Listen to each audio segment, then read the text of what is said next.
बारे में अभी शिव जी ने यहाँ से विस्तार से बताया। बहुत सारी जो चीजें पहले चूंकि बीच में ये कार्यक्रम मैं बहुत दिनों से चाह रहा था कि ये कार्यक्रम वो लेट हो गया, इस कारण से कुछ जो घोषणाएं मुझे आप सबके समक्ष करनी थी, ये घोषणाएं हम यहाँ से जैसी जरूरत थी इसको देहरादून ले गए थे और हमने देहरादून से ही कर दी थी। और उन घोषणाओं में जो रुद्रपुर शहर को ट्रैफिक जाम से निजात दिलाने के लिए मल्टी लेवल पार्किंग का प्रस्ताव तैयार हो रहा है, उसको चरणबद्ध तरीके से उसका निर्माण कार्य कराया जाएगा। इसकी मैंने घोषणा की थी। इसके साथ ये हमारा रुद्रपुर, हाँ, रुद्रपुर शहर हमारा एक तरह से उत्तराखंड का द्वार है।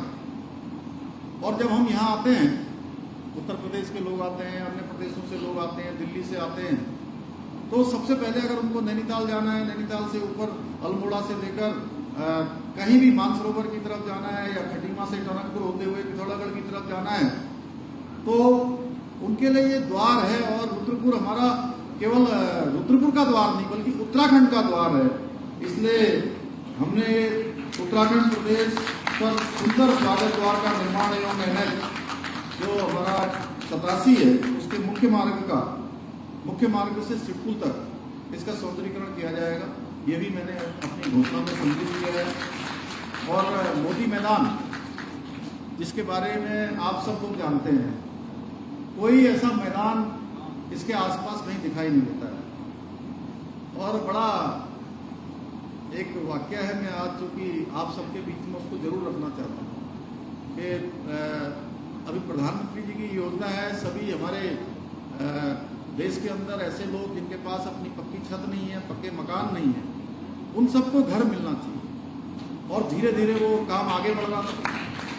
इसी दौरान मोदी मैदान पर ही जो है आवास बनाने का वो पास हो गया कि जो मकान है वो मोदी मैदान में बनाए जाएंगे। शिव अरोड़ा जी आए, लोग आए, सब इन्होंने बताया कि साहब वो मोदी मैदान में ही जो है बनाए जा रहे हैं। अब कहाँ रैली होगी, कहाँ कार्यक्रम होगा, ये पता नहीं है अब आगे चलकर। तो मैंने पता किया, उन्होंने कहा कि साहब ये तो बहुत मुश्किल काम हो गया है कि ये तो आप भारत सरकार को चला गया, भारत सरकार ने इसको स्वीकृति भी दे दी है। तो हमने कहा भाई मोदी मैदान को किसी भी कीमत पर हम जो है खराब नहीं होने देंगे। और हमारे जो गरीब लोग हैं उनके मकानों के लिए, उनके घरों को बनाने के लिए हम दूसरी जगह ढूंढेंगे। और हमने दूसरी जगह ढूंढी और ये हमारा मोदी मैदान अपनी जगह पर रह गया। और जो गरीब परिवारों के 1875 मकान हैं, वो मकान भी अब बागवाला में बनाए जा रहे हैं। अगले कार्यक्रम में हम लोग उसका भी लोकार्पण करने वाले हैं। और कल भी काशीपुर में भी हमने जो हमारे ऐसे गरीब परिवारों के लोग थे, हमारी बहनें थी, विशेषकर से मातृशक्ति, और माननीय प्रधानमंत्री जी की जो योजना चली है, प्रधानमंत्री आवास योजना की, उस आवास योजना में 70% अगर किन्हीं को मकान मिल रहे हैं, 70% कोई लखपति बन रही हैं, तो हमारी मातृशक्ति, हमारी बहनें बन रही हैं, लखपति बन रही हैं। और एक अंतर और बता दूं कि पहले जो 66 वर्ष हैं देश की आजादी के, 66 वर्षों में जो आवास मिले हैं, उनको लक्ष्य लगा गया था 13 लाख मकान बनाने का। कितने वर्षों में? 66 वर्षों में, कि 13 लाख मकान बनेंगे। और 13 लाख मकानों में से भी मात्र 8 लाख बनकर तैयार हुए। हमारे नगर निगम वालों को सबको पता होना चाहिए कितने मकान बने। 66 वर्षों में मात्र 8 लाख मकान बने, 13 लाख का लक्ष्य लिया गया। और आदरणीय प्रधानमंत्री मोदी जी के 9 वर्ष में लगभग 4 करोड़ मकान बने।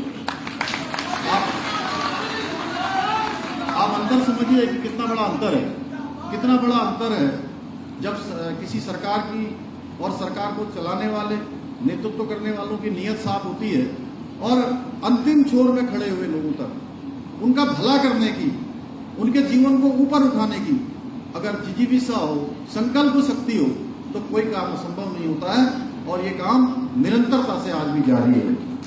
तो मोदी मैदान में हमने स्टेडियम और इंडोर व आउटडोर का प्रस्ताव तैयार कर चरणबद्ध रूप से इसका क्रमशः जो है इसका निर्माण कार्य कराया जाएगा। रुद्रपुर में जल भराव व गंदगी की समस्या और 21 में जब अतिवृष्टि आई थी तो उस समय इस बात की अत्यधिक आवश्यकता महसूस की गई कि यहाँ पर ड्रेनेज का प्लान होना चाहिए। यहाँ पर जिस प्रकार का जल भराव हुआ था, तो रुद्रपुर शहर में जल भराव व गंदगी की समस्या के निदान हेतु कार्य योजना तैयार कर चरणबद्ध रूप से इस काम को भी पूरा करवाया जाएगा।